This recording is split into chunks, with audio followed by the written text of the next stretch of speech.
हमें बचपन से बताया गया कि हनुमान जी बाल ब्रह्मचारी थे, यानी ना तो उन्होंने कभी विवाह किया और ना ही उनका कोई संतान थी।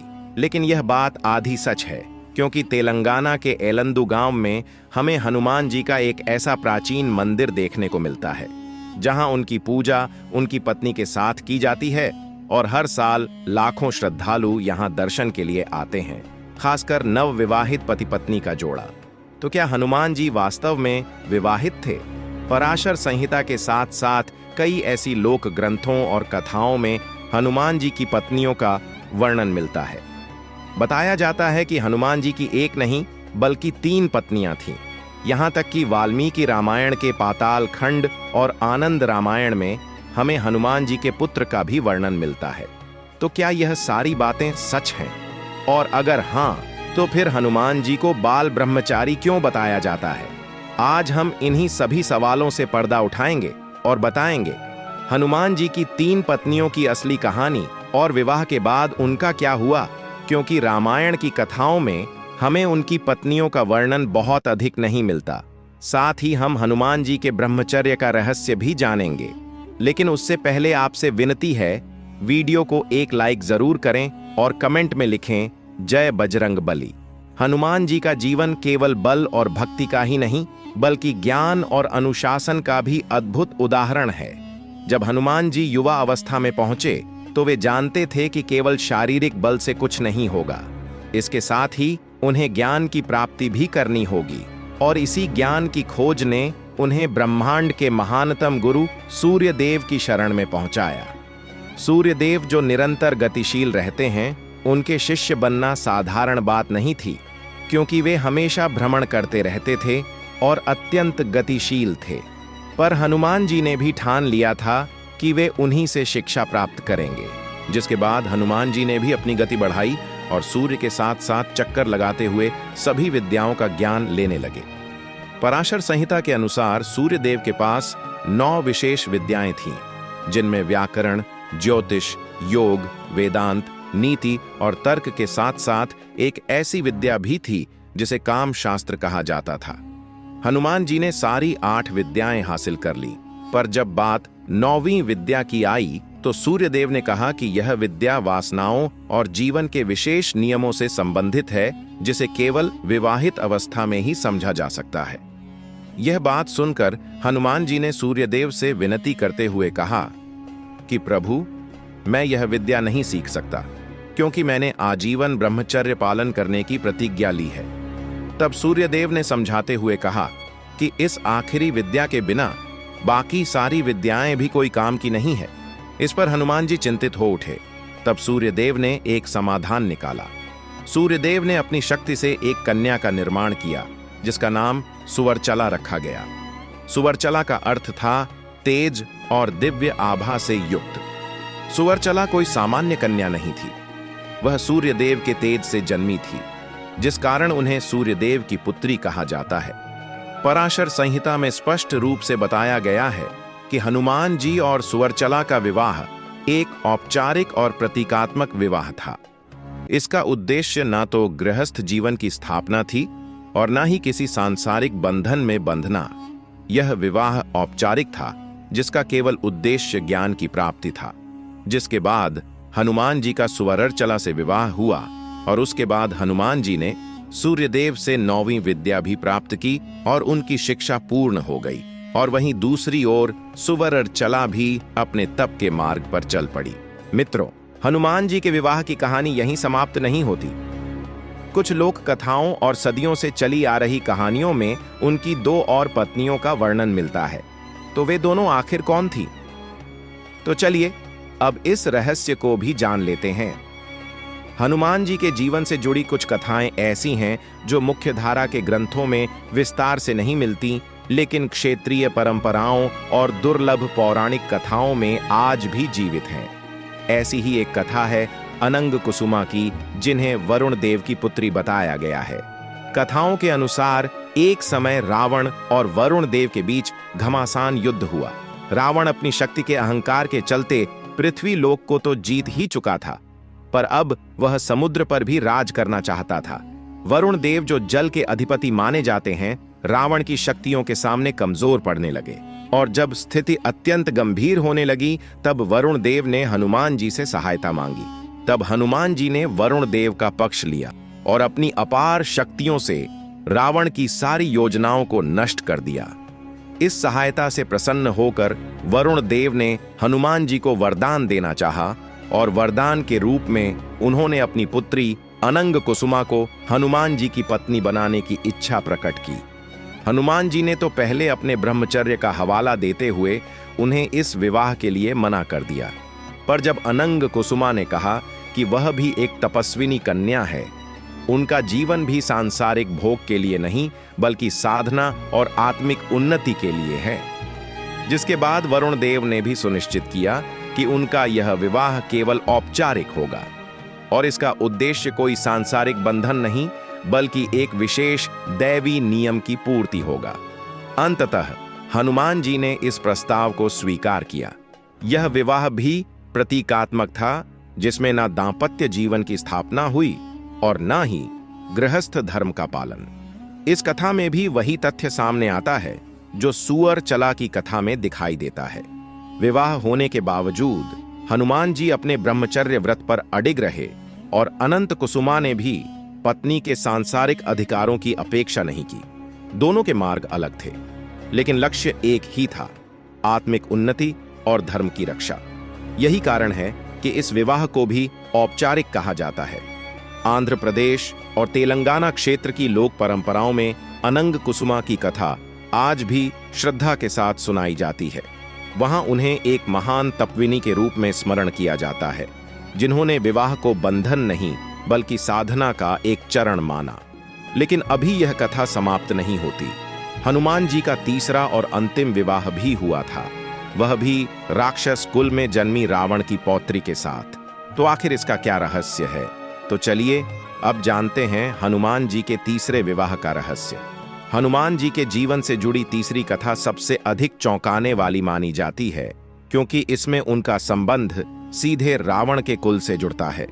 जिस रावण को रामायण में अधर्म, अहंकार और विनाश का प्रतीक माना गया है, उसी के वंश में जन्मी एक कन्या सत्यवती। दुर्लभ राम कथा परंपराओं और लोक कथात्मक संस्करणों के अनुसार सत्यवती रावण की पौत्री थी। उनका जन्म राक्षस कुल में हुआ, लेकिन सत्यवती का स्वभाव अपने कुल से बिल्कुल भिन्न था। बचपन से ही उनमें धर्म, करुणा और सत्य के प्रति गहरी आस्था थी। वे रावण के आचरण से सहमत नहीं थीं और भीतर ही भीतर जानती थीं कि अधर्म का अंत निश्चित है। माना जाता है कि जब हनुमान जी माता सीता की खोज में लंका पहुंचे, तब वे रावण के राजमहल तक भी पहुंचे। वहीं उनकी भेंट सत्यवती से हुई। सीता माता के प्रति उनका अपार सम्मान और श्री राम के प्रति उनकी अटूट भक्ति देखकर सत्यवती काफी अधिक प्रभावित हुई, जिसके बाद सत्यवती ने सीता माता की स्थिति से जुड़ी महत्वपूर्ण जानकारी हनुमान जी को दी। जब श्री राम ने लंका पर विजय प्राप्त की और रावण का वध हुआ, तब सत्यवती ने भी इसे धर्म की अधर्म पर विजय के रूप में स्वीकार किया और इसी निष्पक्ष दृष्टि और धर्मनिष्ठा से प्रसन्न होकर श्री राम ने सत्यवती को संरक्षण प्रदान किया, जिसके बाद माना जाता है कि श्री राम की आज्ञा पर हनुमान जी का विवाह सत्यवती से हुआ, ताकि अब वह राक्षस कुल की न कहलाए। लेकिन बाकी विवाहों की तरह यह विवाह भी पूर्व की तरह सांसारिक नहीं था। हनुमान जी ने इसे अपने लिए सम्मान नहीं बल्कि एक उत्तरदायित्व के रूप में स्वीकार किया। सत्यवती के लिए यह विवाह केवल कुल बदलने का नहीं बल्कि अपना मार्ग बदलने का भी प्रतीक था। सत्यवती का चरित्र इस बात का प्रमाण है कि चाहे जन्म किसी भी कुल में हो, वह मनुष्य के धर्म को तय नहीं करता। उन्होंने रावण के वंश में जन्म लेकर भी राम के आदर्शों को निभाया। उन्होंने अपने कुल की पहचान से ऊपर उठकर सत्य और सेवा को चुना और यही कारण है कि उन्हें त्याग और समर्पण की प्रतीक माना जाता है। तो मित्रों, ये थी हनुमान जी की 3 पत्नियों की कथाएं। लेकिन जैसा कि मैंने बताया, इनमें से 2 कथाएं हमें लोक कथाओं में देखने को मिलती हैं। लेकिन एक कथा ऐसी है जो हमें वाल्मीकि रामायण में भी देखने को मिलती है और वह है उनके पुत्र की कथा। तो चलिए अब हम हनुमान जी के पुत्र को भी जानते हैं कि आखिर वह कौन था। लेकिन उससे पहले अगर आपको वीडियो अच्छी लग रही हो तो इसे एक लाइक जरूर करें। हनुमान जी के पुत्र की कथा उन विरल कथाओं में से एक है जो सुनने में जितनी अद्भुत लगती है उतनी ही गूढ़ और विचारणीय भी है। यह कथा हमें वाल्मीकि रामायण के पाताल खंड और लोक रामायण परंपराओं में मिलती है। यही वह कथा है जो यह स्पष्ट करती है कि हनुमान जी का एक पुत्र भी था जिसके साथ हनुमान जी का भयानक युद्ध हुआ था। और इस कथा के दौरान वह पल भी आया जब हनुमान जी ने पहली बार पंचमुखी रूप धारण किया। यह बात उस समय की है जब हनुमान जी श्री राम का संदेश लेकर लंका माता सीता के पास पहुंचे और लौटते समय उन्होंने घूम घूम कर पूरी लंका जला दी। और माना जाता है कि अग्नि से जलाने के कारण उनके शरीर से पसीना बहने लगा। लंका को जलाने के बाद जब वे वापस लौटने लगे तभी उनके शरीर से पसीने की एक बूंद समुद्र में जा गिरी। उन बूंदों में हनुमान जी के तेज, शक्ति और दिव्य ऊर्जा का अंश समाहित था। कहा जाता है कि समुद्र में रहने वाली एक मकर अर्थात मगरमच्छ जाति की दिव्य मछली ने अनजाने में उन बूंदों को ग्रहण कर लिया, जिसके प्रभाव से वह मकर गर्भवती हो गई और कुछ समय बाद उसने एक पुत्र को जन्म दिया और उसका नाम रखा गया मकरध्वज। उसका शरीर मनुष्य और मकर दोनों के गुणों से युक्त था और उसमें जन्म से ही हनुमान जी की तरह अद्भुत बल और पराक्रम विद्यमान था। मकरध्वज का पालन पोषण पाताल लोक में हुआ, वहीं जहां रावण के पुत्र अहिरावण का राज्य था। अहिरावण तांत्रिक विद्या और मायावी शक्तियों में निपुण था। उसने मकरध्वज की अद्भुत शक्ति को पहचान लिया और उसे प्रशिक्षण दिया, जिसके बाद मकरध्वज को हराना लगभग नामुमकिन था। मकरध्वज अहिरावण को ही अपना सब कुछ समझता था और उसकी हर आज्ञा का पालन करता था। एक समय रामायण के युद्ध के दौरान अहिरावण ने राम और लक्ष्मण को छल से बंदी बना लिया और उन्हें पाताल लोक की अंधेरी नगरी में ले गया, जहां आम आदमी का पहुंचना असंभव था। पर हनुमान जी वहां जा पहुंचे और तभी उनकी मुलाकात मकरध्वज से हुई। वह दिखने में उन्हीं के जैसा था और शक्ति भी उन्हीं के समान। दरअसल अहिरावण जानता था कि हनुमान को केवल उनका अपना पुत्र ही हरा सकता है, जिस कारण उसने मकरध्वज को पाताल लोक का रक्षक नियुक्त किया था। फिर हनुमान जी और मकरध्वज के बीच एक भयानक युद्ध हुआ, जिसमें मकरध्वज हनुमान जी पर भारी पड़ रहा था। लेकिन इसी युद्ध के दौरान दोनों के बीच हुए संवाद से हनुमान जी को एहसास हुआ कि यह उनका ही पुत्र है। तब दोनों शांत हुए और हनुमान जी ने मकरध्वज को गले लगाया। इसके बाद हनुमान जी राम और लक्ष्मण को बचाने के लिए अहिरावण के पास गए और अहिरावण की तांत्रिक शक्तियों को हराने के लिए पहली बार हनुमान जी ने अपना पंचमुखी अवतार धारण किया। उन्होंने अहिरावण का वध किया और फिर राम, लक्ष्मण और मकरध्वज सहित पृथ्वी लोक पर वापस लौट आए। वैसे मित्रों, अब तक हमने हनुमान जी की 3 पत्नियों के बारे में जाना, जिनसे हनुमान जी का विवाह हुआ था। लेकिन हमें हनुमान जी का उल्लेख उनकी पत्नियों के साथ अधिक नहीं मिलता। तो आखिर विवाह के बाद उनकी पत्नियों का क्या हुआ? तो चलिए अब जानते हैं कि विवाह के बाद उनकी पत्नियों का क्या हुआ और वे कहां गई। अब तक की कथाओं को सुनकर स्वाभाविक रूप से मन में यह प्रश्न उठता है कि यदि हनुमान जी के 3 विवाह बताए जाते हैं तो फिर उन विवाहों के बाद क्या हुआ? क्या उन्होंने कभी गृहस्थ जीवन जिया या फिर यह सब केवल कथाओं तक ही सीमित था? पराशर संहिता और उससे जुड़ी आध्यात्मिक व्याख्याएं इस प्रश्न का उत्तर बहुत स्पष्ट रूप से देती है। हनुमान जी के 3 विवाह सांसारिक सुख या वंश वृद्धि के लिए नहीं, बल्कि विशेष उद्देश्यों की पूर्ति के लिए हुए थे। यही कारण है कि इन सभी विवाहों को औपचारिक माना गया है, न कि सामान्य गृहस्थ विवाह। देवी सुवर्णशाला का जीवन ज्ञान और तप का प्रतीक था। विवाह के बाद उन्होंने हनुमान जी से किसी भी प्रकार का सांसारिक संबंध नहीं रखा। उनका मार्ग स्पष्ट था, तपस्या और आत्मिक उन्नति। सूर्यदेव की पुत्री होने के कारण वे स्वयं भी तेजस्वी और साधना में निपुण थी। विवाह के पश्चात वे एकांत में चली गईं और अपने जीवन को पूर्ण रूप से तप और मोक्ष की साधना में समर्पित कर दिया। उनके लिए विवाह एक बंधन नहीं, बल्कि एक उद्देश्य की पूर्ति का माध्यम था, जो पूरा होते ही उनका मार्ग अलग हो गया। अनंग कुसुमा का जीवन भी इसी भावना को दर्शाता है। वरुण देव की पुत्री होने के बावजूद उन्होंने सांसारिक वैभव को नहीं चुना। हनुमान जी से विवाह के बाद उन्होंने पाताल लोक में जाकर कठोर तपस्या का मार्ग अपनाया। लोक परंपराओं में उनका वर्णन एक ऐसी तपस्विनी के रूप में मिलता है जिन्होंने अपने जीवन का अंतिम लक्ष्य मोक्ष को बनाया। उनके लिए भी विवाह केवल एक दैवी नियम की पूर्ति था, न कि दाम्पत्य सुख का साधन। उन्होंने कभी पत्नी के अधिकारों का दावा नहीं किया, बल्कि स्वयं चुने हुए साधना पथ पर दृढ़ता से आगे बढ़ती रही।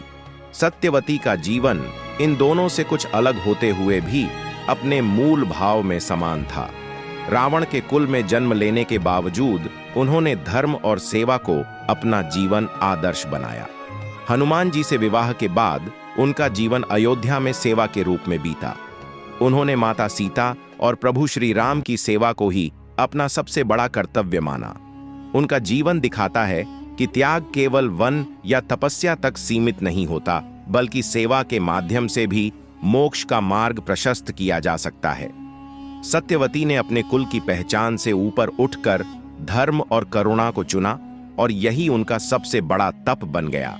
इन तीनों कथाओं को एक साथ देखने पर एक बात बहुत स्पष्ट हो जाती है।